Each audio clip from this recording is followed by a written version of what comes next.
Hello and happy Thursday. Happy Thursday, happy Thursday, happy Thursday. I am going to get right to it because I have a special announcement at the end of this sharing moment. I decided to start off this video with my magoos on. I'm coming at you with my magoos on, but I'm going to take them off. Look, no lenses. They're just for aesthetics. They serve no real value other than fashion. And I wanted to look a little bit different starting the video, but I'm going to take these boys off as we proceed. So it's Thursday. We're in October. This is episode 3. I said I'm going to get right to it. I got an announcement later on, and I'm very, very excited. But I'm also excited about this sharing moment, and I'm going to stay on task, and I'm going to do what I originally am here to do, but I am excited about the announcement. So let me scroll up because I got my laptop up and I am consulting my notes as per usual. So we're in episode 3 of the October series, The Lord of the Harvest. Episode 1, we tilled the land. Episode 2, we planted the seeds. We had to choose the right seeds for the right harvest. So we planted the seeds. Today's episode, we are watering the seed. We're watering the seed today. So let's get to our reference scripture, which is Isaiah 44, verses 3 through 4. And it says, let me get down to the scripture. For I will pour water upon him that is thirsty. I will pour water upon him that is thirsty, and floods upon the dry ground. I will pour my spirit upon thy seed and my blessing upon thine offspring, and they shall spring up as among the grass, as willows by the watercourses. Okay. Why did I use this particular scripture instead of just talking about just finding a few other scriptures that strictly spoke to water, farming, and harvest and all of that? Because God is the decision maker on whether or not your crops will grow and thrive, whether or not you will have a bountiful harvest or a not so great harvest. God is the ultimate source. Yes, we do have to play our role in our own success in reaping a harvest. We do have to play a role, but God is the ultimate decision maker on how our harvest will look, sound, and feel, or if we will have a harvest at all. So I wanted to use this scripture. It says, for I will pour out water upon him that is thirsty. There's a prerequisite. There is a prerequisite for you to even receive the water. Are you thirsty for what you're trying to achieve? First of all, are you including God? God is a necessary part to the process. God is living water. God is the water needed to irrigate your farmland to cause those seeds to grow. Seeds will not grow. Seeds will not thrive. Seeds will not prosper in ground that is dry, in ground that has no nourishment, in ground that has no water. Just like you are not going to live your most abundant life, you are not going to receive all of the blessings and the experiences that you could receive if you leave God out. It's just that plain. It's just that simple. God is your spiritual water source.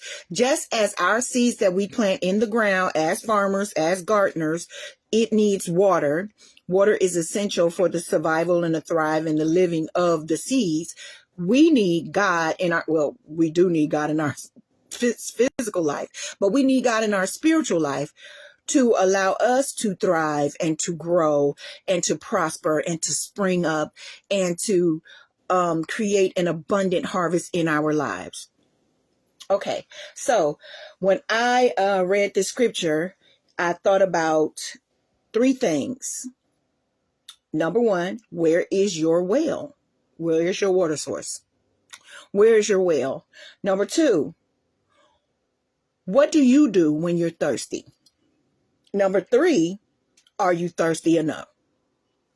I know that when we're talking about relationships, or in a secular term, and you say that somebody is thirsty, that is a negative connotation. It is not favorable. It's like they're coming after you, or they coming for you, or a situation relentlessly, and it's kind of aggravating to people. It's like, you just so thirsty. But in this regard, seeking the Lord, you need to be thirsty about that. If you got to be thirsty about anything, you need to be thirsty about your relationship with the Lord. Where's your well? Where's your water source? Do you have a water source? There are certain steps that you must fulfill for the sake of receiving an abundant harvest. You cannot leave water out. In your life, your life's journey, especially in your spiritual walk, you cannot leave God out. That don't add up. That does not make sense. God is living water. Do you want to live? Do you want to live abundantly? Do you really want an abundant harvest? Then you must include God in your growth process. You must include God in your plans. You must include God in your life to even have a life. Okay, so let's get back to the notes, because y'all know I get excited and I expound a lot extra. So it says, for I will pour out water upon him that is thirsty. It's a process. You got to show God that you have enough faith. You believe that he's going to give you an abundant harvest, but you got to do the steps that are necessary. Are you thirsty for God? That's who God is going to rain on. That's who God is going to open up the windows of heaven and pour out the water from. That's where God is going to take you to the right well. God is going to take you to the right water source. God is going to take you to the right soil and the right environment where your seeds, the seeds that you plant, can be nourished. Therefore, the seeds that you plant can grow. Therefore, they can grow abundantly. Jesus came that you might have life and have it more abundantly. If you want an abundant harvest, you need Jesus. You need to include Jesus in your plan, in your land, in the plot of your land. If you want something to grow, but not just grow, to prosper and to live abundantly. For I will pour out water upon him that is thirsty. Be thirsty for God. And floods. That's that abundant life. Not just a sprinkle, not just a light shower. We're talking about floods. We sing the song, open the floodgates of heaven. Let it rain. Well, you want God to rain all those blessings. You need God to reign in your life as your Lord, Savior, God, and King, and your creator. So you need God in the process. Without God, first of all, your crops are going to die. Everything that you're trying to do, you out here killing yourself, all the things that you say you're working for. If you don't include God, if you out here fronting and faking, especially for those of us, remember, I'm talking to the household of faith. I'm talking to everybody, but especially the household of faith. If you out here supposedly repping God, but it's all mouth service and lip service, and you're not really putting in the work, you can look real good on social media and in the public. But what's your private life looking like? A tree is known by the fruit it bears. If you're not bearing any fruit, people gonna find you out. So why front? Why spend all that time putting all that effort in and you just fronting? All the plants in your house is fake. All those bouquets are silk florals and nothing's real. Why would you spend all of that time and effort doing that when you can just live a real and authentic relationship with the creator of your life, your mind, your body, your spirit, and your soul? You have to include God in your plans. Whatever the plans are that you're making, a plan for a thriving family, a plan for a thriving career, a plan for you thriving as you pursue higher learning in your education, or in your neighborhood as a community person, or in politics. Whatever it is that you're pursuing, you need to include God in it. Because as long as you leave him out, it's never going to yield what it could yield and be what it could become, an abundant harvest, because you're not following the proper steps. Yes, you tilled the ground. You made a way for yourself. You started posting aggressively on social media. You started marketing. You started investing in Google ads and all these kinds of things. You tilling ground. Okay, you planting seeds. You sending out all these coming soon posts, and you making the TikToks, and you making the like the what I do for these videos. You make the ads, you post them in advance, you let people know, you do word of mouth, you putting in work. But that's you putting in work. You need the God component. We could plant the seeds and we can water, but only God can give the increase. We can hope for the best, but we can't leave God out. Okay? You know, all throughout the Bible, it was instances where people was praying for rain. God has to open up the windows of heaven to rain down on you so that your harvest can thrive and live abundant life, living water. You need the God component. Let's go down. Matthew 5:6 says, "Blessed are they which do hunger and thirst." Again, you got to go beyond your hunger, your ambition, putting in all the resumes, putting in the years and trying to elevate on your job or in your community or at your church.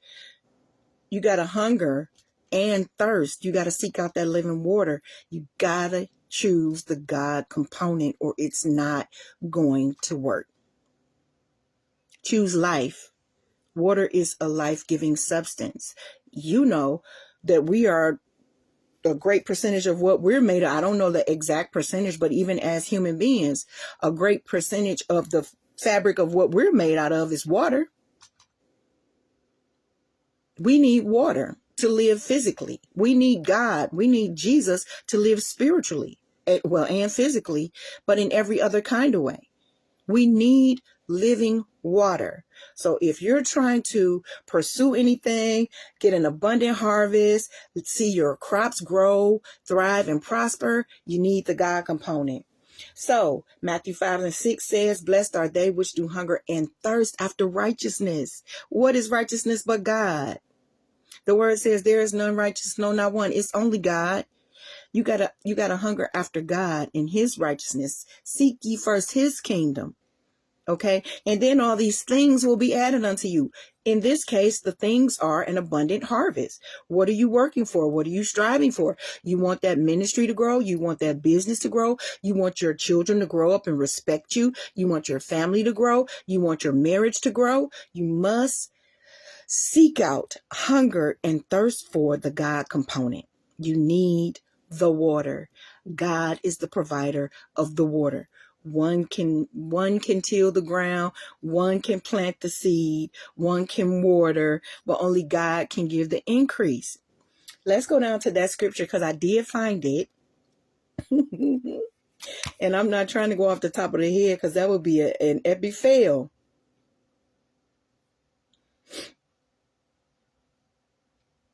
Okay. Oh, I found John 4:10 too. When Jesus was talking to the woman at the well. John 4:10 says, Jesus answered and said to her, "If you knew the gift of God and who it is that asks you for a drink." Jesus went to the well to get a drink of water for his sustenance. You would have asked him and he would have given you living water. God can change your life. Involve Jesus. He can change your life. He is that component from living a mundane life. This is probably one of her daily tasks or chores. She had to go back and forth to the well to get water because water is essential for everyday living, cleaning up your body, washing dishes, washing clothes, drinking water. Water, try living your life without any kind of water and see where that gets you. But Jesus even had to tell the lady, the woman at the well, You worried about trivial things. You worried about small things. You didn't even make the main thing the main thing. You didn't even see me for who and what I am. And I'm right here for you to access. If you knew who it was you was talking to, sweetie, you would have been on something else, something different. You would have been trying to get to know me. You would have been hungering. Is that a word? You would have been hungry and thirsting after who I was, not just what's in this well. Because when you get me, you get it all because I own everything. I am the source and the resource of everything. You got to get Jesus. You got to use the God component if you want to reap an abundant harvest. So Jesus got her together real quick and told her, if you knew who you was talking to, I am the key. I am the door. I am the way. I am that I am. You choose Jesus, and then the rest of the stuff will come. Make that your focus with whatever it is that you're pursuing. Because again, you're trying to reap an abundant harvest, not just waste your time doing all the work, tilling the ground, planting the seeds, and nothing's coming from it. And watering, watching it every day. Water, watch, water, watch, water, watch. Nothing's growing. Because God didn't put his yes on it. I don't know about you, but me, I want God to put a yes on everything that I'm pursuing that is a part of his will. Now, some things he's just going to say no to. Some things he's going to say wait on. He's definitely going to say no to the things that are not a part of his will. Well, wait a minute. God has a permissive will and God has a divine will. Sometimes God will allow you to operate in his permissive will. He'll give you some stuff just because you keep on asking for it and you think you want it and you keep bothering him about it. And sometimes he'll turn that thing loose on you and let you have it. And then you'll see that if you had listened, it didn't work out right because you wouldn't listen, because you're stubborn and you're a knucklehead and you want things your way. We can't always have things our way. We got to do things God's way. And I know that that's easier said than done. But guess what? It can be done. Farming and gardening is hard work. Ask anyone who does it regularly. But you work hard for everything else. You work hard when, let me use an old school term, you work hard when you courting somebody and you trying to get yourself a mate. You work hard. I mean, sometimes people become a whole other person until they get that person. You put in the work and you work hard for what you want. You need to put in that much work, if not more, with your relationship with your creator. He is the source. He has the keys. So Jesus got her together real quick to let her know. And I'm trying to help you guys know. You got to get to know Jesus. You can plant all the seeds that you want, but if God is not in it and on it, you're not going to reap the harvest that you're working so hard towards. And how do we know that we have to do work too? I found this as a part of my research. It says, though we are involved in the sowing and reaping process, it is God who is the true gardener. It is he who changes hearts and lives. No matter of striving and working on our part can yield the results that God can bring. You need the God component. He invited us to be a part of the process. How do we know that we've been invited? I found Galatians 6:9. It says, let us not be weary in well-doing, for in due season we will reap. What's the caveat? If we faint not. Gardening and farming is tiring. Gardening and farming takes time. Gardening and farming takes patience. There are some things, in order for it to be done correctly, you're going to have to give it time. You're going to have to give it patience. And more importantly, you're going to have to give it faith. Faith without works is dead. Well, are you talking about going back to the seed and doing all the watering and all that? Way? No, these type of works are believing in God, letting God be God. Let God mind God's business and you mind yours. You've tilled, you've planted, you're watering now. Stand back and see the salvation of the Lord. Let God be God. Take your hands off it now, because it's up to him. The only thing you can do is exercise your faith and your patience and watch God move. The first time you see those little leaves breaking through the ground and that stalk is coming up and it gets stronger and stronger, and you can see the color in it. You can see the texture forming. You can see it growing into something that is about to be a blessing in your life. Then you'll know, but it's going to take faith for you to get there. That's the work. It says faith without works is dead. You got to Acknowledge God. Let him know that you believe that he can if he only will. And then take your hands off it. Now it's time for the patience. You done been out in the yard. You did all the yard work. Now go in the house and get you some lemonade and sit out on your porch. You can go back because different seeds require a different amount of watering. You don't want to drown your seeds. You don't want to overwater your crops. But you still need to keep an eye on it. So you water and you wait. You water and you wait. You water and you wait. And you watch. And what are you watching? You watch God move. How's he moving? He's moving because he let that little seed take root. He went down first, then he came up. Ooh, that's resurrection. He went to the grave. Then he rose. Let your harvest rise like Jesus. It took root. And now you're seeing evidence of that root. It's coming up. And pretty soon, you'll be able to reap from that harvest. You don't want to uproot the plants before time. So you got to water and you got to wait. And you got to water and then you got to wait. And then you got to watch. Watch God move. Let's go down a little bit more. Got a few more notes. Oh, I looked up the same scripture. That was the Galatians 6:9. I looked it up from the Message Bible because some things I need things explained like plainly to me.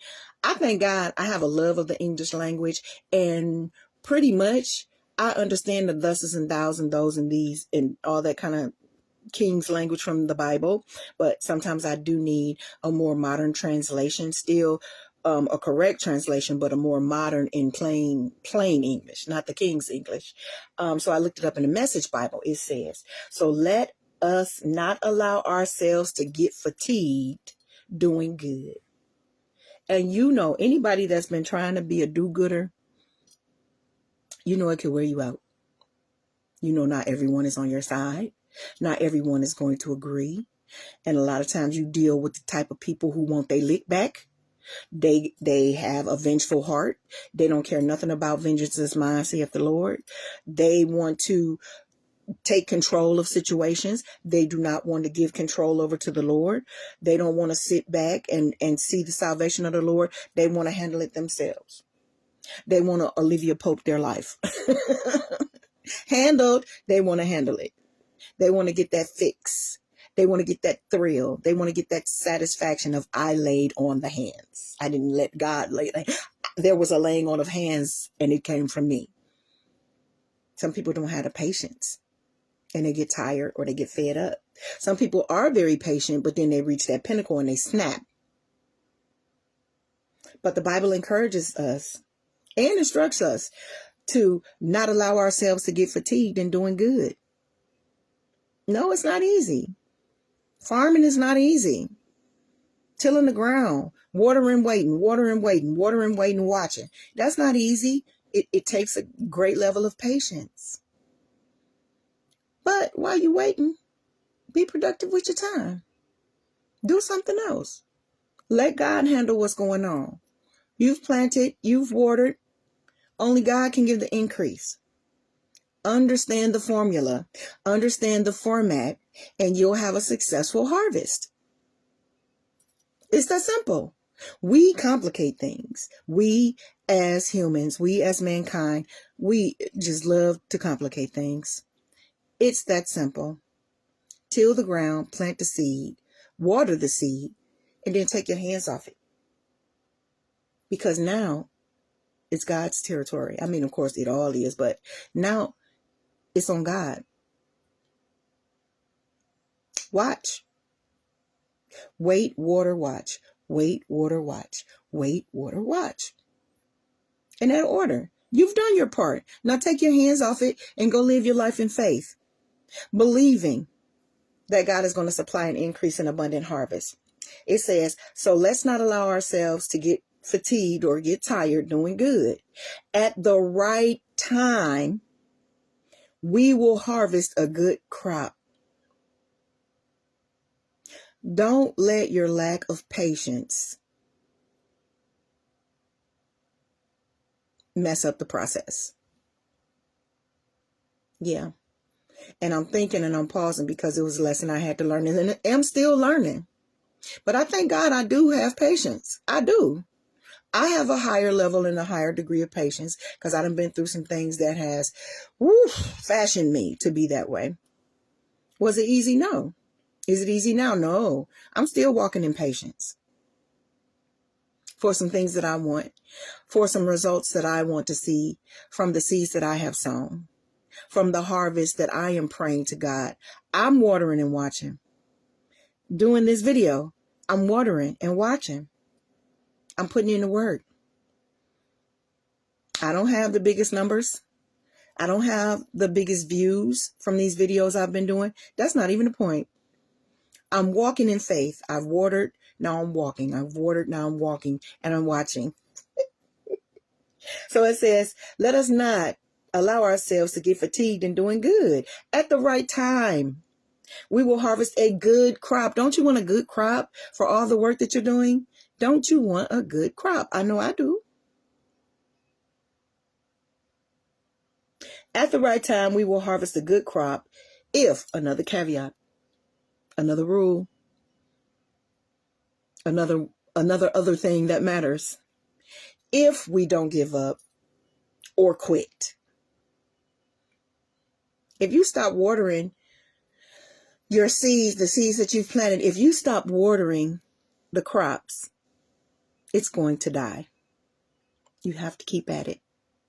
You have to keep working towards a better relationship.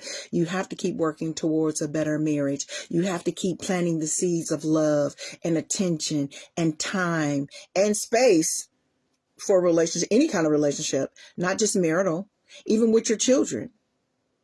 You have to keep watering it. You have to keep watching. You have to keep waiting. You have to invest in the seeds that you've planted.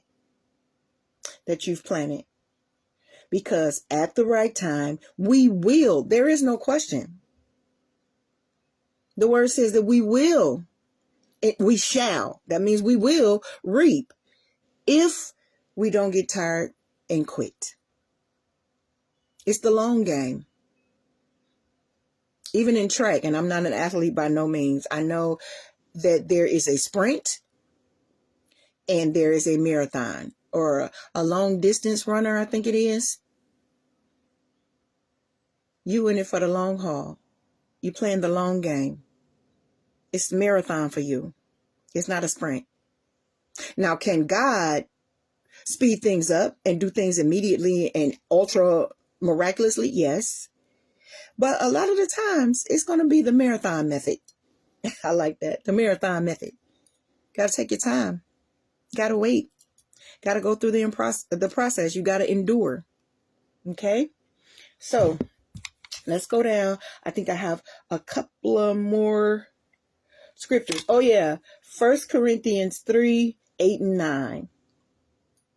It says, Now he that planteth and he that watereth are one. I believe this was the Apostle Paul talking about him and Apollos. Now he that planteth and he that watereth are one, and every man shall receive his own reward according to his own labor. Stop looking at other people's crops. Worry about your own. Worry about your own. What seeds have you planted? You looking at somebody else reaping sweet potatoes, but you know you just planted lima beans, but you want some sweet potatoes. Well, you should have planted sweet potatoes. Stop looking at other people. You shall receive your reward according to your own labor. For we are laborers together with God. We all playing our part in this thing. Stop worrying about what they're doing. You do what you do. Remember, I told you guys, we're all puzzle pieces. And when we come together correctly, we create this beautiful picture, this solid picture from this mosaic of all of who we all are together. Play your role. Plant your seeds. Worry about, tend to your own garden. Stop looking over there, envying their collard greens or those gigantic pumpkins. Tend to your own and pray about the rest. Do your part and wait on God. For we are laborers together with God. Isn't it great to be a co-worker with God? It's the best coworker you could ever have. Definitely the best supervisor and boss. Ye are God's husbandry. We're getting back to talking about agriculture and gardening and plants and all of that. And we are God's building. We are laborers together with God. Till the ground, plant the seeds, water, tag God in. Let's see. Oh, and Paul was reading people, because these people love reading people in the Bible. The Bible will get you together. It says, and let me see. I think I went back to 1 Corinthians chapter 3, I think I went all the way from 1 through 9. But for right now, friends, I'm completely frustrated by your unspiritual dealings with each other and with God. Paul was getting the people together. You're acting like infants in relations to Christ, capable of nothing more than nursing at the breast. Well, then, I'll nurse you since you don't seem capable of doing anything else. God will leave you where you are. If you don't want to put in the work or do any more work, He's going to leave you at your level of work and input and participation. You don't want that. You say you want to harvest. You're going to put in the work. Paul was even getting frustrated. As long as you grab for what makes you feel good and makes you look important, are you really not much different than a babe at the breast, content with when everything is going your way? You can't do that. Some things are not going to go your way. Some years the harvest and the crops are going to grow better than other years. It might not yield as much vegetation. It might not yield as much fruit, but that's not the point. You want to please and honor God so that you increase your chances of an abundant harvest. You know? So he says, content when everything is going your way. When one of you says, I'm on Paul's side, and the other says, I'm for Apollos, aren't you being totally childish? Paul was getting them together. It don't matter who you following in ministry. Well, this is my pastor. That's my pastor. This is my church. That's not the point. The point is we're supposed to be collectively working together for God and his cause, the cause of Christ. Paul was mad and annoyed because they was being petty. On this journey, you can't afford to be petty. You got to make the main thing the main thing. Putting in the work, tilling the ground, planting the seeds, watering. Take your hands off, tag God in, watch. Okay? You got to water, you got to watch. You got to water, you got to watch. In the mean and in between, let God be God. So he says, aren't you being totally childish? Who do you think Paul is anyway? Or Apollos for that matter? Servants, both of us. Stop with the comparison. Okay? Remember, stop watching the farm over there. Worry about your own plants, your own work, your own garden, your own farm. Okay? Servants who waited on you as you gradually learn to entrust your lives to our mutual master. It's up to God. God is here for us all. God is no respecter of persons. He can bless your house and your harvest just as he does the one over there, the one you envying. The ones whose crops you're lusting after. And if you're not careful, you're going to try to sneak across the property line and go steal their collard greens. Worried about your own collard greens. Okay? We have to stop using, and God had gave me that, and I like that. We have to stop using God's servants as supplements. You got to go straight to God. Get God. Get the real thing. Stop using supplements. Even me, I take supplements every day. Multivitamins, iron, what I got? Some ashwagandha, some calcium. Wouldn't it be great if I just ate right? Wouldn't it be great if I grew the right things in my garden and I ate right? I changed my whole outlook about nutrition and my discipline and my habits. Stop using supplements and just get God. Okay? Get God, get the real thing. You using all these green, like I use, and I'm being transparent, a green mixture with kale and greens and spinach. It's in the powder form, and I make the shake with it. Wouldn't it be great if I just chowed down on some greens for real? Some leafy green vegetables, more nutrients straight out the garden. I got to stop using all the supplements. There's going to come a point in time when I need the real thing. Because even with those man-made supplements, additives, preservatives, chemicals. It's not 100. It'll help. God made scientists, and God allowed these people to extract and make these formulas. But ain't nothing like the real thing. Ain't nothing like pulling some spinach up out of your garden and some oregano, some thyme, all the spices, all the stuff, and going in there and doing what you got to do with the real thing in your kitchen. Stop using supplements. Stop using smoothies all the time. Cook you something. Grow you something. Cook you something. Get God. Stop using supplements all the time. Stop counting on the pastor's word all the time. Stop counting on your grandma's word all the time. Stop counting on your best friend's word all the time. Stop using supplements. These could be some great godly people, but you need God, not just godly people. He has to be the main part of the formula. Till, plant, water, tag God in, let him move, and watch God give you an abundant harvest. All right, I'm almost done. Oh yeah, I wanted to read okay, I told you I read from the Message Bible. I wanted to read verses 5-9 from Matthew Henry's commentary, because I like some of the things that I find in commentary too. It says the ministers about whom the Corinthians contended were only instruments used by God. Remember, watch out for them supplements. We should not put ministers into the place of God. He that planteth, and he that watereth are one, employed by one master, trusted with the same revelation. We're supposed to be in this thing together, servants of God, but we too busy arguing about who Baptist and who Pentecostal. Family, make the main thing the main thing. Get the weeds out your garden. Get the weeds out your garden. Okay, let's see. Employed by one master, trusted with the same revelation, busied in one work, and engaged in one design. We're all supposed to be out here doing the work of the Lord. And what's great is we're doing his work to glorify his name, but we still get benefits when we do. Ain't that something? He still invests in us when we do. One thing, when I was working for St. Martin, I think in one of the, was it in my insurance? Oh, no, I think it was in my 401k.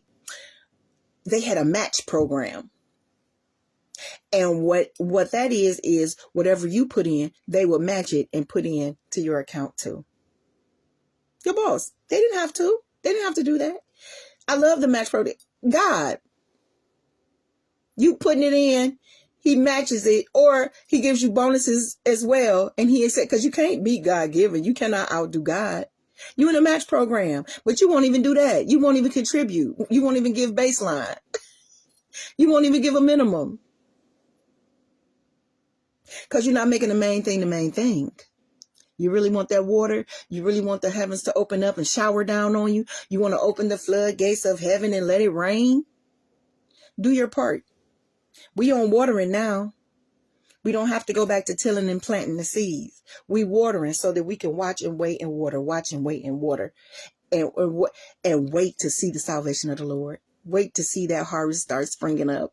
Wait to see those benefits that you've been toiling for years, or different crop seasons. Wait till you see it. You're going to feel like a new person because you had patience, you had endurance, you didn't give up, you planted the right seeds, you cultivated the right soil, you got yourself together, you did the work in your own life, then you even participated in benefiting others. And God likes that. I believe God will look at that and say it's good. I believe that. I believe it because he's done it to me. In times when I had to stop having my tantrums and stop questioning and doubting and let God handle his own business, and me stop trying to be a mini or a micro God or trying to tell God what to do when I know nothing. When I kicked in my faith, when I kicked in my trust, when I kicked in my belief, and it wasn't just lip service anymore. and I get to see. Step back and see the salvation of the Lord. You can see it too. But are you willing to put in the work? Remember, we are done with tilling. We are done with choosing and planting the right seeds. Right now, we watering. Just like Paul got fed up with the church and was telling them, y'all still on milk. I'm trying to get y'all meat. Because y'all can't even take it. Okay, I'm going to leave you where you are. Because you get on my nerves. I'm trying to help you, but you don't want to be helped. Don't exhaust God to the point where he'd be like, okay, have it your way. Do your own thing. You're going to mess it up. Your crops are going to fail. And they're not going to be as abundant as they can be when you get out of line and when you choose to be out of place and when you choose to be out of position. Let God be God. Stop trying to be God. Let him handle his business. You did your part. I salute you. You tilled that ground. You got the right soil on that ground. You chose the right seeds. You believed in faith. These seeds are going to grow. And now you're at the watering stage. Now you're a more mature Christian. Now you have evidence. Now you've been through hard trials and tests. Now you've seen miracles. You still reaching for something bigger and better and brighter. Because sometimes when we reach levels and stages and we do reach goals, we're not constantly just forever climbing up the rough side of the mountain. Not me. I get to different levels and different stages on my way to some of the bigger goals that I want. But I don't neglect or negate the smaller goals, the smaller wins. And it's crazy how we think about them and we rationalize them as smaller when they're not. Every longest journey began with the first step. If you don't take the first step, you're not going to get to the promised land. That's why they say, yes, arriving at your destination is great, but enjoy the journey. Enjoy the journey. So while you're tilling, while you're choosing the soil, while you're choosing the right seeds and then planting those seeds, while you're watering, get your glass of lemonade and go sit on the porch and watch the harvest grow. It's harvest season. It's planting season and then it's harvest season. It's coming. But what did we say before? According to scripture, you're going to reap, caveat, if you faint not. Is it tiring? Yes. Do your overalls get dirty? Yes. Are your garden gloves, do you have holes? Do you have holes in your garden clubs? Do you have to replenish your tools every now and again? Do you have to change the blades in your lawnmower because you're trying to keep your grass looking nice? Yes, it's work. So what? You work for everything else and anybody else that you want to get results from. You put in that work. Put in the work with what God has called you to do. And a lot of the goals that you set in motion and the desires in your heart that God has put a yes stamp on, still do your part. But don't overstep and don't do his part. Don't forget, we tilled the ground, we planted the seeds, and now we're at the watering stage. And after this, after watching and waiting and watering, now we're going to see. Remember, it's not going to be immediate because when plants grow, they got to go down first to come up. They getting the roots established. You know, planted like a tree by the rivers of water. Them roots, they got that nourishment, that water from being by the river. Are you close to the river? God, the water source, the living water. Are you close to your water source? Are your roots getting stronger before anything comes up? Remember, yes, a tree is known by the fruit it bears. You got to let those roots get down deep in there to hold that thing. So when strong winds come and blow, it won't blow your seeds away.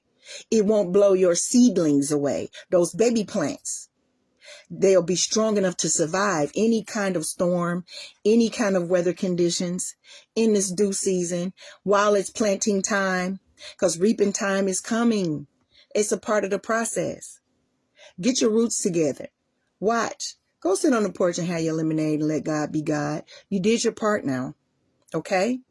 Watch. So, yes. Take those nuggets with you, that piece of advice. And remember, I'm not giving y'all no advice that I haven't given myself. I'm not giving you any plans, any information, any strategies that God did not take me through myself. For the goals that I wanted, I had to till the ground. Stony ground. Hard, dry land. Had to cultivate the soil. And even that process took a long time. Then choose not just plant seeds. Be proactive and strategic about the seeds that you plant.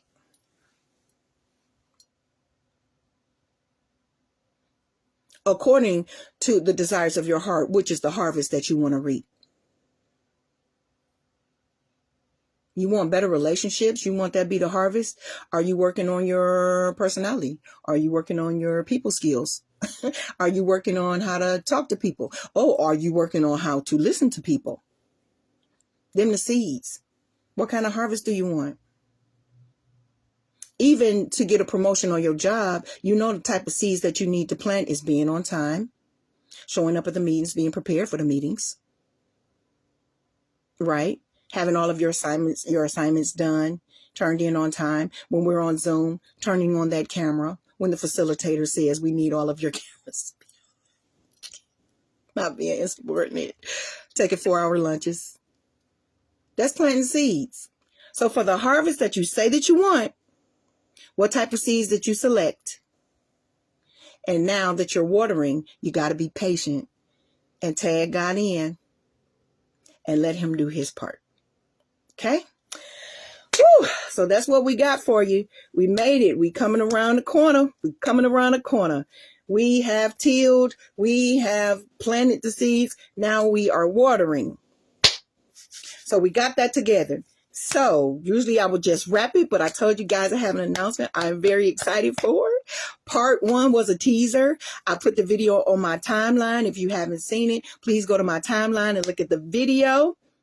I said I would talk about it a little bit more today. So thank God. See, these are the seeds that I'm planting as well, because I want to reap an abundant harvest. I want to do big ministry. So I got to do big things to get big money to do big ministry, or to get big connections, big resources.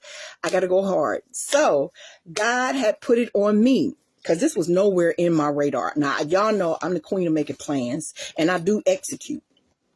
This thing was dropped straight from heaven for me. And I'm so glad that I listened, because in a very short amount of time, I was able to produce fruit. So here it is. You guys saw in my micro commercial that I made for my timeline. And these are the samples. I am so godly proud, and I'm so happy to announce to you, not via commercial form, but for me, I have produced, and these are the samples, so you see that little bar on there, and I'll talk about that. I have produced 3 different books. 3 different books. 3 different books. First of all, that's the biggie. 3. But I have also... And I thank God for listening. I thank God for a listening ear. And I thank God that when I know he's speaking to me, that I do have the courage to act on it, because it takes courage. It takes courage to think, live, and dream big, especially if you don't have an abundance of people supporting you in those goals. If you weren't raised in an environment that always spoke into you and encouraged you, or had the resources, and you came from money, you came from a family that was entrenched in higher education, and they knew people and they had connections. When you have to start grassroots from the ground up, and I praise God for my experience and my foundation, that's why I can rejoice. I listen to God.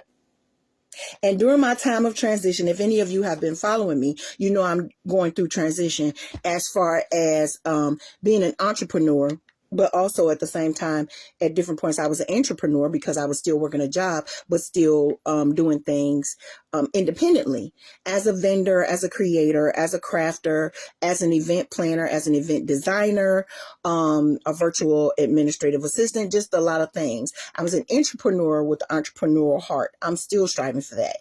So I'm transitioning in between positions, but I don't just sit. Remember, I'm planting seeds. And I'm watering. So the water. Now this is a subject. I'm all giddy and excited, but let me tell you, this assignment from God was near and dear to my heart, and it was something I was thinking about, but not approaching it strategically like this. Family, let me tell you, and I say family, because whoever God sends to watch this video, and y'all know I be coming in impromptu, don't tell nobody when I'm posting live. I just do what I do and pray that God gives the increase. I water and God gonna get the increase. I don't sit idle when he's taking me in between. During the in-betweens of whatever I'm doing, I remain productive. I did not know God was going to drop this down on me. It has been something near and dear to my heart. God has allowed me to create a collection of printed works and materials for people who deal with loss and grief. It ain't going nowhere, and it affects everybody, either directly or indirectly. At one point in time, and people like myself, multiple points in times, you're going to deal, it's just a part of life, you're going to deal with loss, and then you're going to have to deal with the grief of that loss. God put it on my heart, and I know a lot of people say that. I don't play about God, and I'm not lying on God. I literally woke up out of my sleep with that seed planted and on my mind. And I acknowledged it. I didn't just dismiss it. I acknowledged it and went to work and got productive. I tilled the ground, I planted the seeds, and I'm watering. This is the water. So now I got to tag God in. I mean, he was already in putting this thing together, because the material he allowed me to research and find, and the way he allowed me to put it together, and my words, it wasn't nothing but God. He made me creative, yes, but I felt his presence going through this, because people need to be helped. I have been raised around helping people who experience loss and grief for years. And most of my training has been in the church. It has been being a church member or a church nurse or on the ministerial staff, or sometimes even the business part as a trustee, my duties indirectly. In the choir, I've sang at many homegoings and funerals. I played many roles as a counselor, as a person who had to receive counseling, going through myself.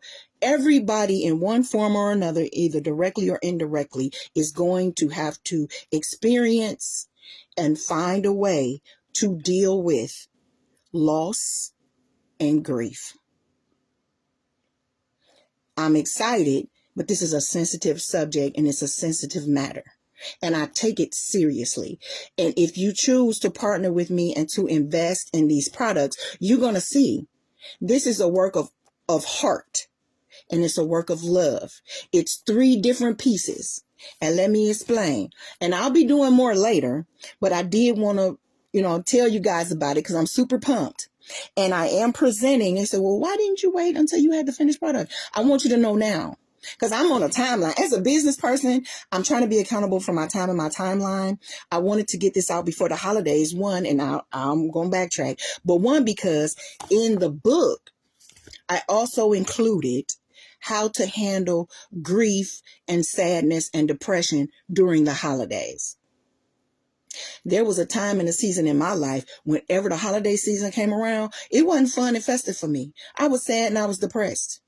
And I suffered a lot in silence and alone. A lot of people didn't know. I'm decorating, I'm going to the family functions, buying the gifts, doing the things, but suffering a lot. The holidays were not fun for me. I was depressed going into Thanksgiving all the way till just after the New Year. So I know what that looks, sounds, and feels like. And a part of my creative purpose is to help other people, and everything that I've been delivered from and I've been healed from and I've been blessed to go through, get through, survive, and thrive from, I gotta give it back. I gotta help other people. That's the whole point and purpose. Yes. Now, are these tools that's a part of my business? Yes. Are these tools that going to contribute to a bigger picture? Yes. I don't have an angel investor. Well, God is my angel investor. I'll be saying that. God is my C-suite. God is my CEO. God is my COO. All the O's, all the C's. That's God. But as a business person, I have to be strategic. And there are levels to reaching the bigger goals. I have to do things bootstrap, as they say in the industry. I don't have no big endowment right now. I don't have major investors right now, but I can go after my micro investors, and that's you guys. So it's a 3-part collective. You could get them together or separately, and I'll tell you why. The first piece and component that God gave me was the book. The whole series is called Afterlife. When he woke me up and planted the seed, all he gave me was afterlife. And I kind of understood the concept of what he was saying. Now, anybody just looking at the title be like, she talking about life after death, experiences, or all that. No, what this series is talking about is what you got to deal with after the life of someone you love comes to an end. And unfortunately, a lot of people have to power through it alone. Some people are surrounded with family, friends, or church family, loved ones that really want to help.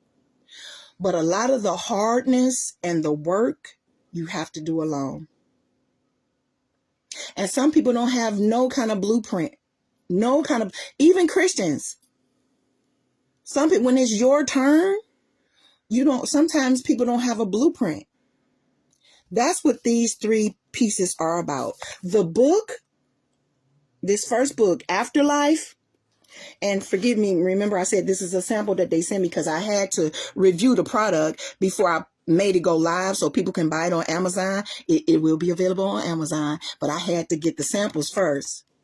And I'm glad I did because there was a couple of things I need to tweak and some edits that I needed to make. But the first book, this book, Afterlife, is helping you through your own personal journey of loss and grief. There's prompts in there. For those of you who don't know what prompts are, it's questions, it's thoughts to get you started, to help you start processing what has happened to you. And I say that clearly, with clarity and intentionally. What has happened to you? Did someone pass? Yes, that happened to them. But common denominator, a fact, we're left behind to deal with that loss. And sometimes we need help. And God has allowed me through all of that. I didn't know that's what he was going to do later on in my life. Singing at all those wonderful homecomings, all the sad homecomings, all the ones that are funerals. And for me as a Christian, I differentiate. I put that in there a little bit when I'm explaining the purpose and the point of this. As a Christian and as someone with an intimate relationship with God, and the way that I do things through my exposure and my indoctrination in the Black church or in the Christian community, homegoings are different for me than funerals. Funerals tend to be sad and very somber, and those are the most challenging. But as a Christian and a believer, I have been to some funerals that are actually homegoings. And why homegoings? Because we believe, as believers, when we leave this shell, this body, our spirit goes home. It goes back home. The breath of life that was put in us, that God took back from us, we go home. This is just temporary. We tourists now here on the earth. And what you do with your excursion passes is up to you as a tourist on this earth. Okay? But in the mean in between, we're just tourists until he calls us back. Sometimes he calls the ones that we love before he calls us. So unfortunately, we have to deal with the aftermath of that. And a lot of times people deal with it alone. Well, he gave me the vision and the provision and the time. Remember, I first started talking about I'm going through a transition. Other people, employments in a workplace transition, but I haven't been sitting idle. He made me make use of my time. And the beauty, the harvest that has come from this, I can't even begin. I'm going to tell y'all later in interviews and clips and all of that, the experience going through this. I never thought that all that training, it was not by happenstance. I'm raised in a church where I'm going to be on duty. I have been in buildings when it just wasn't nothing but me cleaning and the body was in the sanctuary waiting on the service. Some people can't get down like that.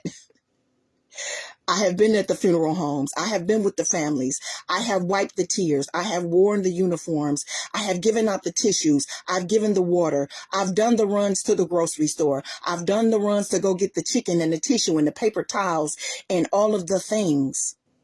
I've done breaking down homes and packing up clothes and shutting down and selling furniture and all of the administrative things dealing with grief and loss. But first, before you can do any of that, if you don't lost somebody that you love, you got to deal with your loss and your grief. Sometimes, it turns people inwardly. If I can get the word out about these resources that you can use, it's written plainly, it's written factually. I've talked a little bit about myself, but my biggest intention was to give you strategies and a plan. A lot of this is going to be work you're going to do on your own, because sometimes people mean well and they say, well, tell me what you need. I'm here for you. And they mean it. Now, some people be faking the funk and they just be trying to show their face just to show their face. But there are other people who are really in your corner. They want to help, but sometimes they just can't. And you have to do the work on your own because you experienced the loss. So the first little book is called, the series is called Afterlife. The first little book is, I'm starting you off with, part of my own testimony, some background, but then there's plenty of prompts in there, questions for you to think about, things for you to process. Because when you're so overwhelmed about the loss you just experienced, you're not thinking straight. You don't know what to do. You want the hurt to stop. And everybody goes through it differently. But thank God for this. I learned some stuff. I didn't even know there was some unfinished aspects of incomplete, I guess, processing that I hadn't done from some loss that I experienced. And guess what? This thing is so deep. It even helps you with just regular life loss. Big things that really matter to you that cause you regular grief with things in your jobs, friends that you've lost, relationships that are broken. These tools, and I thank God for the resources that He allowed me to find and to add along with my own personal experiences. And I don't take it lightly. I'm not just going to put something together just to try to make some bucks. This is life changing. It was changing my life, and I was the one putting it together. Time and effort. Tilling the ground, planting the seeds. This is the watering part. I'm taking my hands off it now. I'm giving it to God. I mean, I gave it to Him at inception. But this ain't just a money maker for me. Do I want the money? Yes, because I got big ministry to do. And it's going to take money. This will be a resource, but this is not the beginning and the end. But I got to help people. I gotta help people, even Christians who know God through and through. When it's your turn and you suffer loss, that thing hurts. And some people, it will take them out. It will take you out. But this is a resource to get you started on the path to healing. Am I saying it's going to hit everything about your loss, your journey and your grief? No, but it is, I must say it's great. God is great. I'm saying it's great because God is in this. God gave me the ideas and the words and the research and the right things that He wanted included in this. This is great. It was helping me while I was writing it. It's some issues that I didn't even know I still had about some losses that I've taken. About people who left here and I didn't really process because I'm a soldier, I'm a Christian, I know what to do, And even as a people, we're taught to be strong.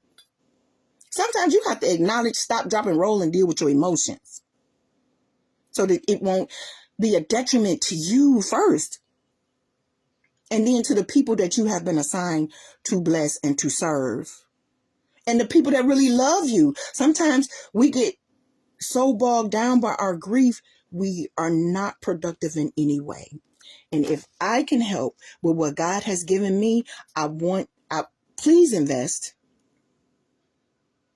I'm the call to action, me admonishing you, is more about helping your life and exposing you to some tools that you can refer other people to help their life in time of grief and loss. It does not escape anyone. The degrees may vary, the details may vary, but losing people and people dying on you, and you are left to deal with it, is going to touch everybody, either directly or indirectly, in some form or fashion.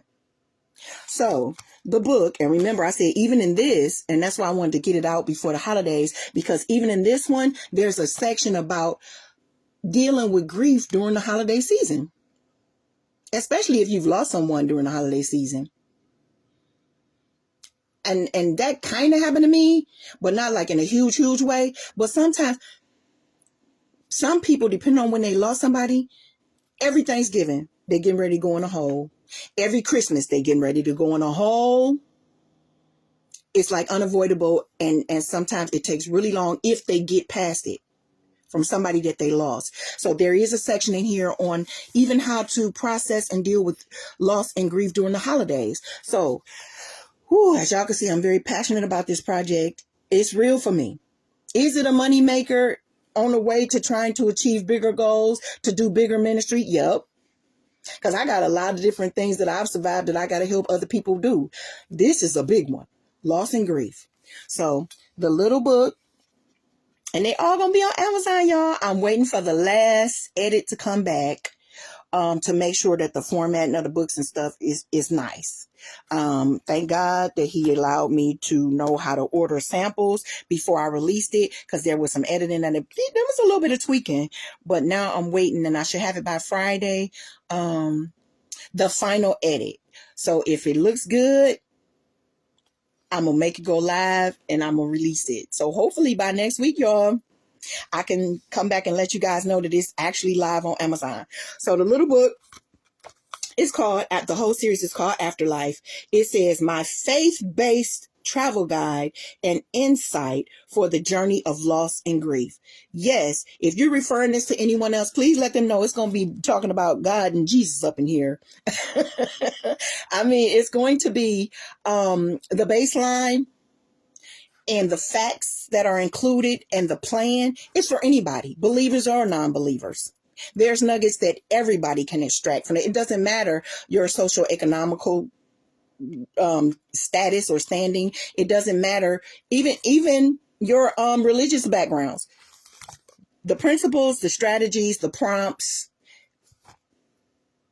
for everybody, because this is something that it touches everybody. Nobody can escape this in one form or another. So this is Afterlife, my faith-based travel guide and insight for the journey of loss and grief.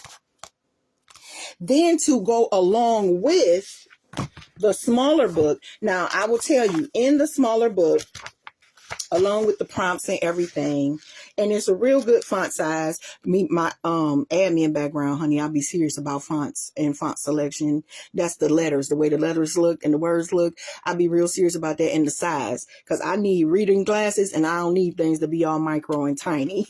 So even that kind of stuff I was looking at while I was putting this thing together. But yeah, here's the section, and it says hope for the holidays. Now, don't think, she can't spell because I spell holidays with an A-Z-E. You in a daze when you go through the holidays anyway, especially when you have to add a grief component or a sadness component or a depression component. Even while you got your smile on, even while you done brought the sweet potatoes and you still going to the dinners, even while you still going to the Christmas functions and the Christmas parties, some people do go home, or even while they're there. So I know some of you can relate. You've been in social activities and you still feel alone, and in your mind you still processing stuff. But yeah, hope and help for the holidays. That's a section. And then I'd say maybe halfway through, because there are prompts in this book to get you started.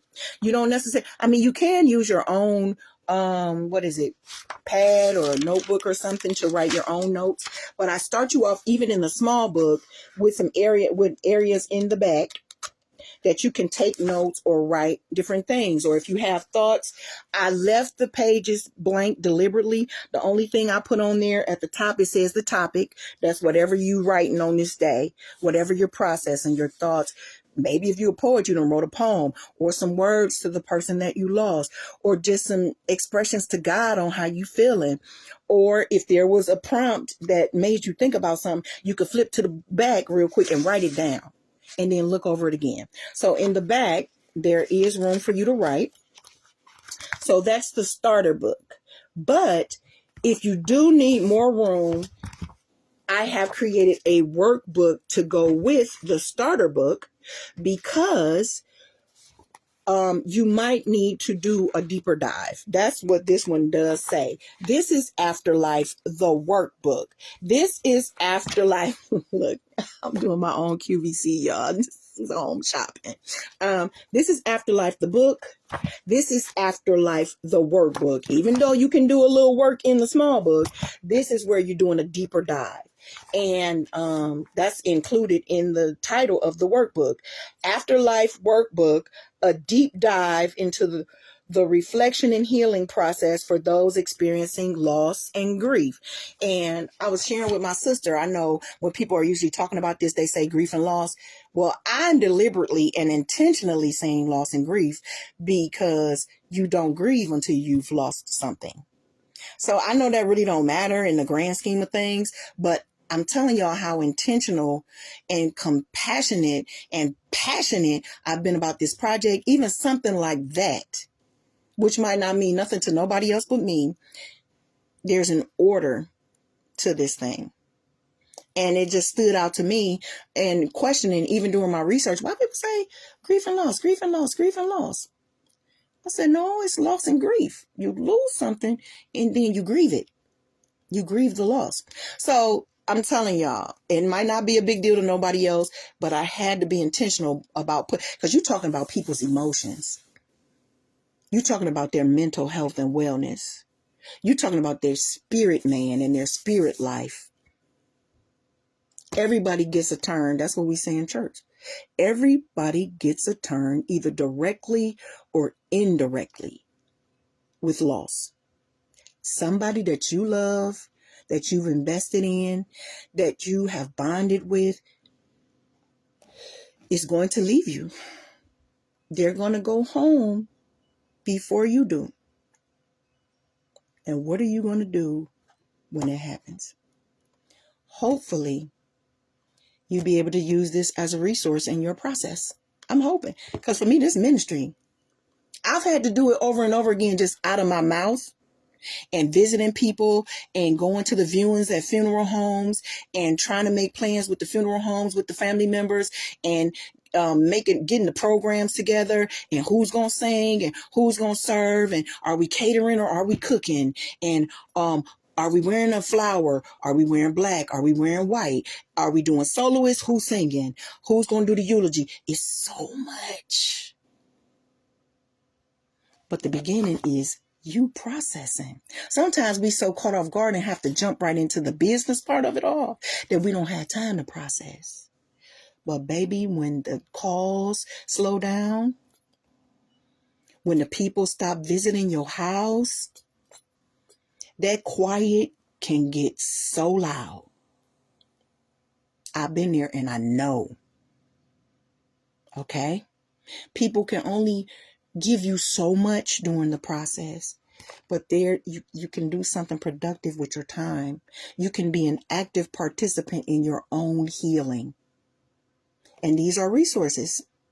And if you are a person that's been assigned in this type of ministry as well, this is a resource that you could give to somebody else to help them.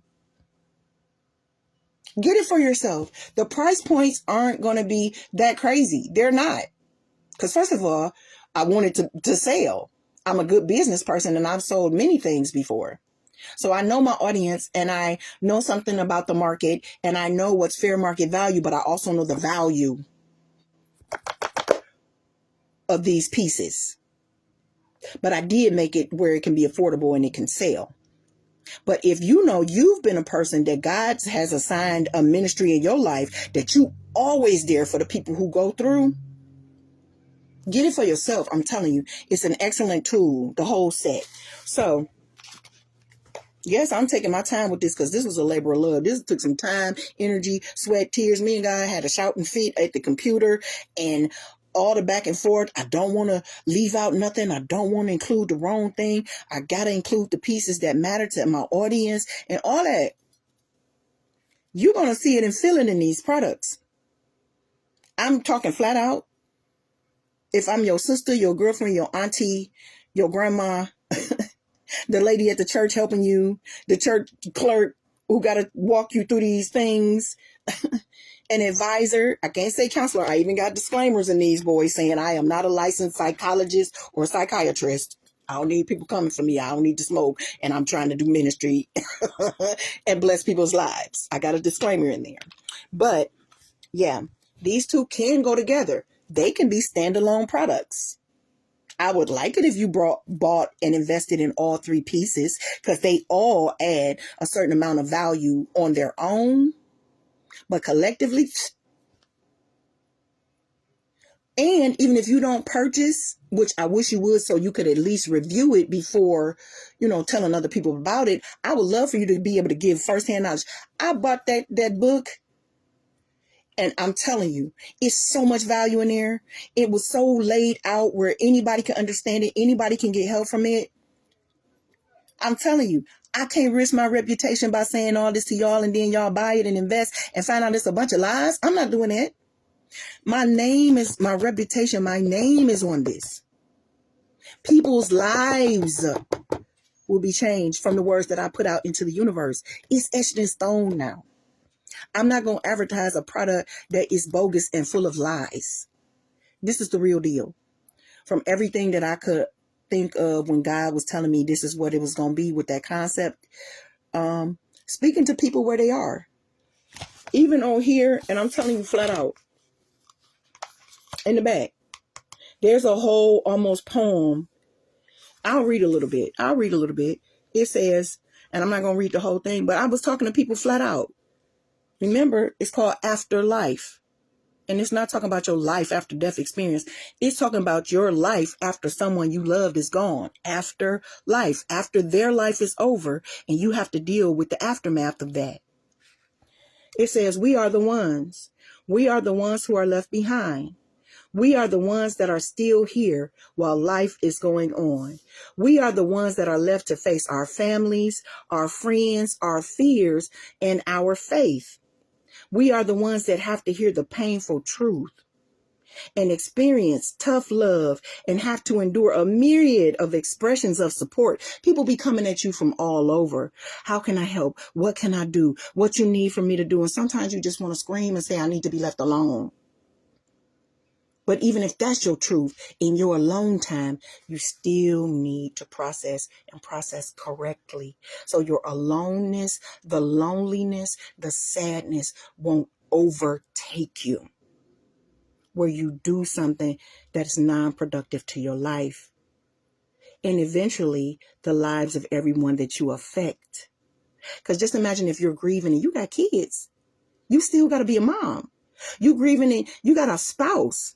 You still got to be a spouse. And sometimes people will give you grace, but baby, sometimes it's just selfish out here. You grieving and you tell your job and they want to know when you coming back to work. No support, no remorse, no compassion. So how long do you think you're going to be out? Life is still going on and we're the ones that's still here. It says, we are the ones that have to hear the painful truth and experience tough love and have to endure a myriad of expressions of support, whether fake and phony or real and authentic. You do know some people say they support you, but it's only in word and it's a show. They want all the good people to know that you was there. that you came to the house and you brought a casserole, or that you showed up at the program, or your intentions and your motive and your heart is wrong. Some of the guys in this and some of the way that I talk to you in this will help you deal with that too. And because this is a gift that keeps giving, and it might not be just for you at the time of your purchase or your investment, it teaches people who ain't never been through it how to deal with fake family, fake friends, God forbid, sometimes fake people at the church who all up in your face when you trying to keep together. You trying to tell them to leave me alone. Leave me alone. I'm good. But some people are so busy spotlighting and making it about themselves. In this one book, I even got a section on etiquette. Because sometimes the people who do those things going to run up on the wrong family member who might be unchurched. Or even one of the saints that's going through. And you so busy putting on and trying to put the spotlight on yourself. Oh, it's so selfish. I've seen it. So a lot of my experiences being on duty and helping and being a guardian and a protector, because I take that stuff seriously. When I'm helping a family, I'm not just there for show. I'm on duty. I'm representing the kingdom. I put tools and stuff in these pieces to help people even deal with foolery like that. Okay? So, and y'all know I'm excited. This book and this book are both ways to deal with your personal journey of loss and grief, or to use as a resource and a reference for other people. So that's these two. Now, this workbook right here, I think I thought of this, even though this was the last one for me to put together. I think I thought of this before the other two, before the personal journey. This book right here is a part of the Afterlife collection, but it's called When You Hear of My Homegoing. When you hear of my homegoing, I hear my grandmother Margaret's voice, and I hear my mother, Miss Christine. I hear their voice singing this song. It's a song. When you hear my homegoing, and the saints who've been raised in the Black church from back in the day, you know exactly what this song is. But it's when you hear of my homegoing. Remember, I explained that there's terminologies that essentially mean the same thing: memorial service, celebration of life, funeral. But to me, as a saint, being raised the way I was, and being a Christian in the Black church and the Black community, we say homegoing. Because again, it's our faith and belief that when the person left their body, their physical form, their spirit went back home to be with the Lord. So the name of this work is called When You Hear of My Homegoing. And this book, now these two were for your personal journey of dealing with grief and loss. This one is how to handle the business end of loss and grief. And you still got work to do. You either the head of the family, you either the head of the team, you could be a person at the church that's working. This is a guide to handling the business, the legal end of stuff, how to put a program together. I cannot tell you, over the years in doing service with these families and for these families, and via my functions in and out of the church, even on my job, God had gravitated me in that direction. I became one of the go-to people. Some babies don't know how to put together a program. They don't know how to structure the format of the actual service, whether you call it a homegoing, a memorial, a celebration of life, whatever you call it. They don't know. They don't know that when the body expires at the nursing home or at hospice or in the hospital, what do you do next? They don't know the phone calls that you need to make immediately. It's the family scrambling together, trying to figure that thing out. A lot of people don't have no idea. They don't know about working with a church. They don't know about working with the mortician. Depending on the way that the person left here, Tough things, talking with a mortician, going to a morgue, if that's how things happen. Partnering with a church, if that's how things happen. Some people have no idea the steps that they have to take if they have to be thrown in to the business end of when someone leaves. This piece, when you hear of my homegoing, speaks to that. When I tell you, it's so powerful. And I was trying to think of all the things that I've learned from all the times I had to help and when I've been a part of the planning committee. Can you imagine it? Picture this. You still grieving. You still sad. You still depressed. But you got a plan. You got to handle their business. You got a plan for their exit service, whether it's homegoing, celebration of life, funeral, whatever it is. You got a plan for that. You have to plan for cleaning out their house or their apartment. You have to plan for if you've been charged of being the executor of the estate. You got to plan for who getting what and what we doing with what. And then sometimes people coming after you trying to get all of that what. This book is full of guides and guidelines and steps in all of those areas. What you're supposed to do. The initial phone calls, who you need to reach out to, the different responsibilities for the different team members. I'm saying team members because sometimes it's not just going to be the family that got to come together. It could be the church people. It could be some random people or the people who was in their life when it happened. And you're trying to navigate all of that with these different personalities that's been involved in this sensitive moment, in this sacred process. Even while you still dealing with your own grief and sadness. So the When You Hear of My Homegoing workbook helps you with all the business pieces and parts. And it's great. I'm gonna tell you guys later.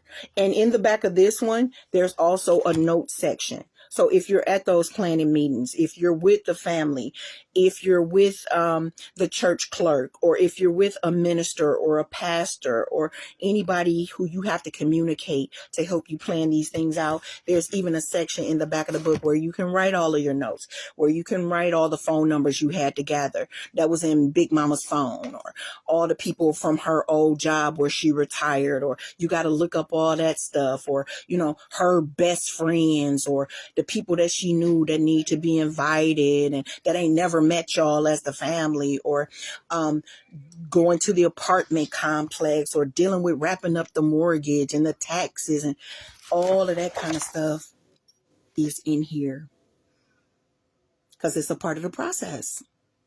This right here is essential when you have to deal with your own loss and grief and processing that. It'll help your healing. And I'm not saying this just to get you to buy it. I'm telling you, it's going to help your healing.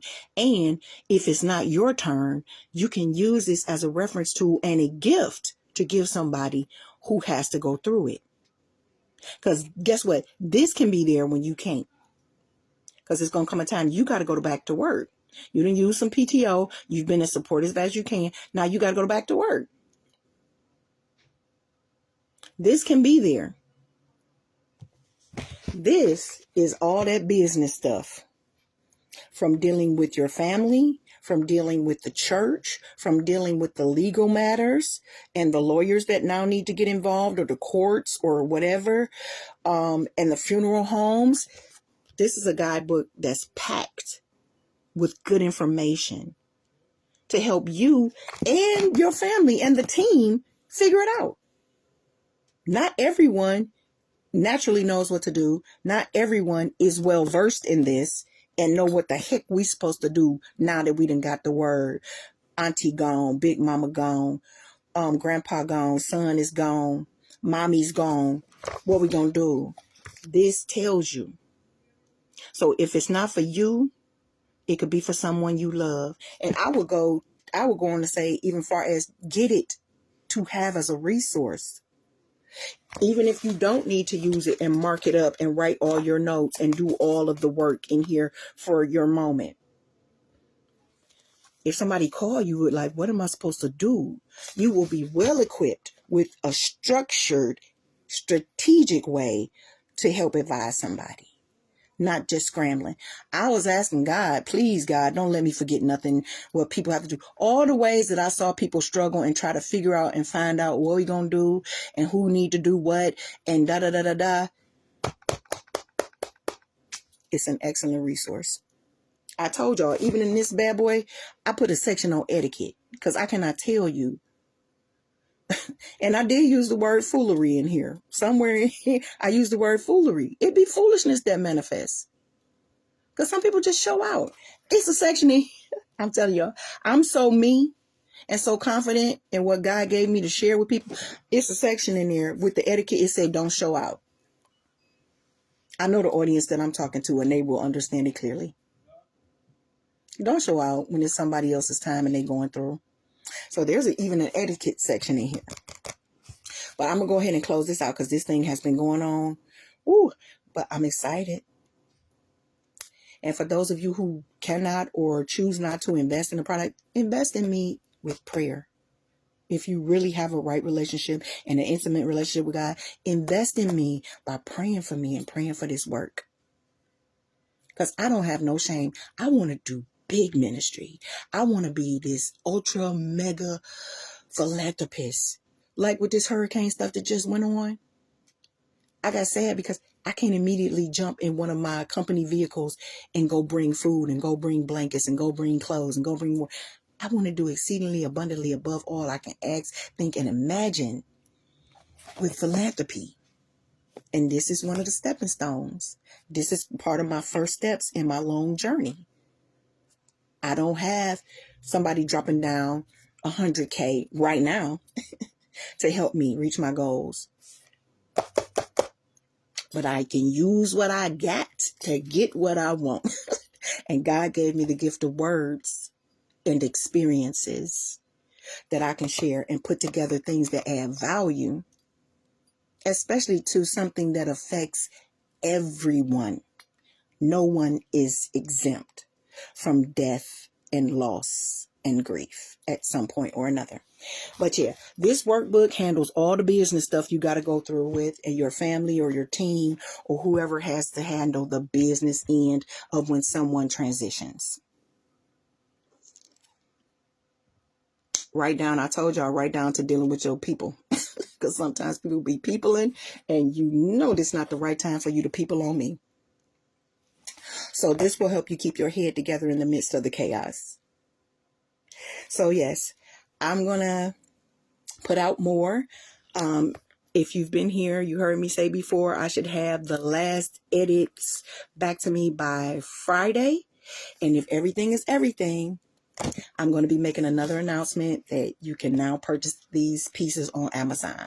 They're very affordable, but not even so much of that because people pay for what they want to pay for.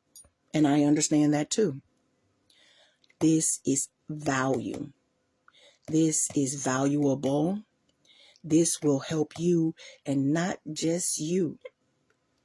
So many others.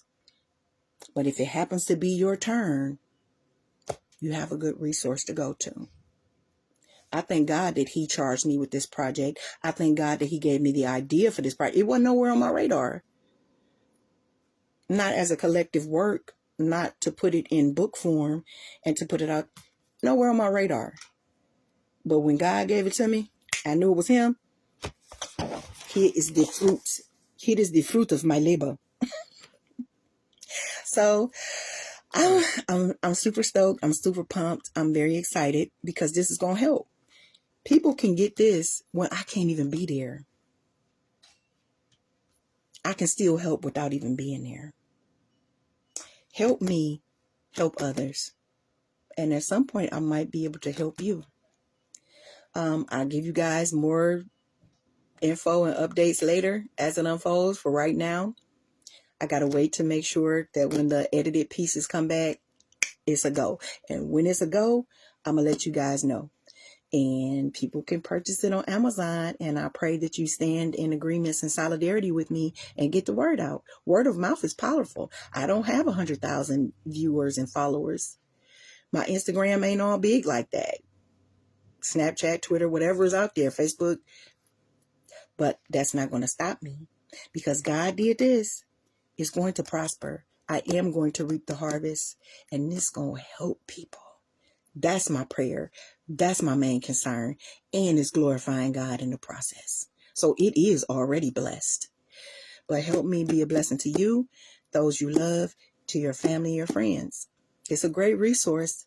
I can only ask that you step out on faith and believe in it enough. And if you want to go on the strength of believing in me, invest in it, because it's going to be, it's profound.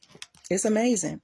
If you know people that work for funeral homes, if you know people that work in nursing homes, if you know people that work in grief counseling, if you know churches that could use a set, maybe to keep in the office, this thing will help churches, because it's a collective work of all the stuff that we do. I'm telling you, invest in it, review it, critique it. Have at it.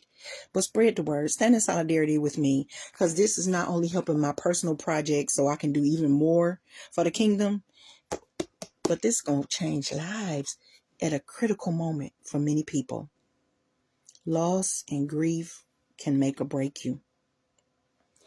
We got some resources from one of your own that help with the journey. Okay? Whew, I didn't know that my announcement was going to be that long, but praise God, it is what it is. This is an investment. And I wanted you guys to hear from me what this was about. Yes, the commercial was cute. Go look at it on my timeline. I thank God for that commercial he let me put together. But I wanted you to hear from me exactly what these babies, my babies, is all about. Okay? I love you. I thank you. If you made it to this point and listening, God bless and keep you. Okay? But I'll give you guys an update when it's time to go live. I'll put the links. I'll put the QR codes. I'll do all the things to let you know how to get to it. And please share it with somebody else, especially if you know people in the Christian community too, that run funeral homes, that run nursing homes, pastoral care teams at churches, ministers, pastors, missionary teams, all of the people who could benefit from having this resources ready to go and to share, or at least refer somebody to the site where they can pick it up and it can help them with their process. Okay. I love you guys. I thank you for listening. I'm very excited about this project. So pray with me, because I'm ready and I can see God doing great things with this, because even putting it together, I felt his anointing and his approval. It's my co-editor and putting it in here. So yeah, I'm pumped. I love you guys. Thanks for listening. I'm going to keep you updated, and I hope that you choose to invest and that you share it with somebody else. All right. I'll talk to you soon.